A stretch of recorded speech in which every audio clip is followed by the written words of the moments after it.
Last night, MSNBC's Nicole Wallace disgustingly looped in a 13-year-old boy with brain cancer into an attack on the president over January 6th. And CNN's first chyron out of the speech called it divisive. And CNN was proven wrong by their own viewers. It's sad and frankly pathetic. The son of a slain police officer and 13-year-old cancer survivor. What are the optics of that nationally, just in terms of not just the people who were in the room last night, but... We know that some officials here were miffed that Zelensky showed up last week without a suit for his meeting in the Oval Office. But Elon Musk never wears a suit. He did last night. So what is the dress code? Well, Elon Musk wore a suit last night. I'm sure you saw it. Was he spooked by the Zelensky getting kicked out? No, I don't think so. Makers for 1 month on the tariffs on Canada and Mexico. How did the president settle on 1 month? The reciprocal tariffs will go into effect on April 2nd, and he feels strongly about that no matter what, no exemption, so that's where the 1 month comes from. The letter that President Trump revealed last night that he got from President Zelensky, Director Ratcliffe said today that the president has paused also intelligence sharing with Ukraine. Is that temporary or is that permanent? As for intelligence matters, I would refer you to either the National Security Council or the CIA as well. Hello, everybody. Hello. How are we? I apologize for my tardiness. It's quite the newsy day, and I was with the president talking about that news, so I look forward to taking your questions on it. And in one of the greatest surprise moments of the night, DJ Daniel, an incredible 13-year-old boy who is beating brain cancer, saw his dreams fulfilled by President Trump when he was made an honorary Secret Service agent. And finally, after nearly 4 years, President Trump delivered justice for the families of the 13 American heroes who were killed at Abbey Gate in the Biden-botched Afghanistan withdrawal, which was one of the worst humiliations in the history of our country. It was the most shameful moment in the history of presidential addresses in that beautiful chamber. In what was supposed to be a unifying moment for our country, Democrat members of Congress instead screamed at the President of the United States, who was just overwhelmingly reelected by their constituents, walked out of the chamber, and worst of all, they disrespected the American people. Democrats didn't stand to keep men out of women's sports. They couldn't even clap for a girl who got her head smashed in by a man on a volleyball court. Democrats didn't stand for an innocent and beautiful child who is surviving brain cancer.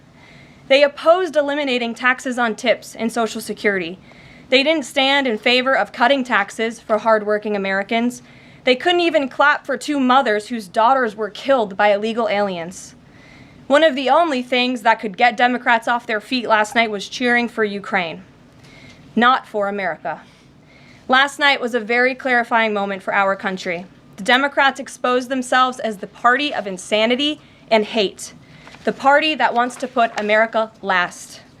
They've allowed their Trump derangement syndrome to stop them from celebrating America and our people, and we will not allow them to forget that. And it's not just the Democrat Party. The mainstream media still doesn't get it. Last night, MSNBC's Nicole Wallace disgustingly looped in a 13-year-old boy with brain cancer into an attack on the president over January 6th. And CNN's first chyron out of the speech called it divisive. President Trump wasn't divisive. The Democrats were. And CNN was proven wrong by their own viewers, 69% of whom, in a post-speech poll, said they had a positive reaction to the president's speech. It's sad and frankly pathetic that Democrats and liberals in the legacy media continue to allow their hatred for the president to override their love for our country.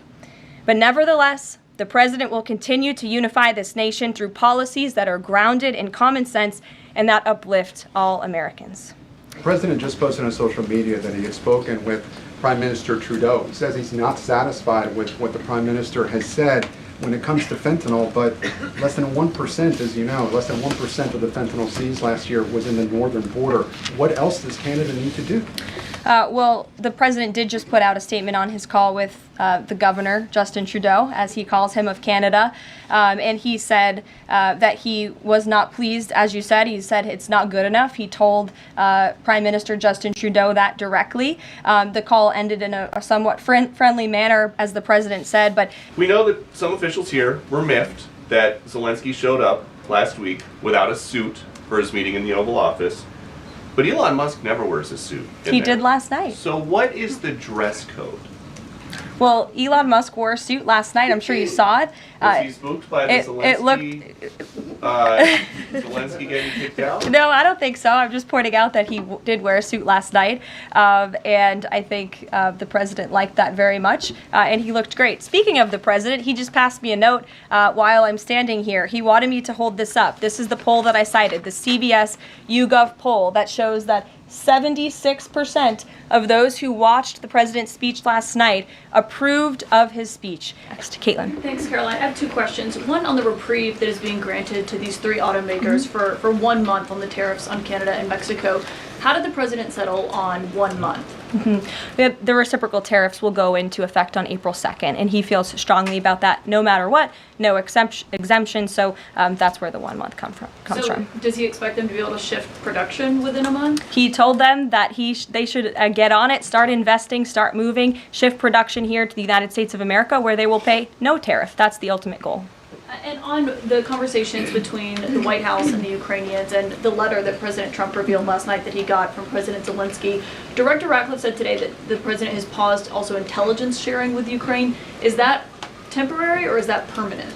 I believe what the National Security Council told me in regards to that was that they paused or they are reconsidering the funding for Ukraine, as you saw, the pause on the funding. As for intelligence matters, I would refer you to either the National Security Council or the CIA as well. But they're considering lifting or reinstating the military aid going to Ukraine, which they paused. Again, it's a pause for a review. Sure. On press access, your predecessor, Karine Jean-Pierre, who presided over many novel press access restrictions, criticized the recent changes to the press pool made by your office. She said in an interview, quote, what we're looking at is what North Korea is doing. What's your response to that? And can you say anything to allay concerns that unfavorable coverage will be punished in this new press pool system?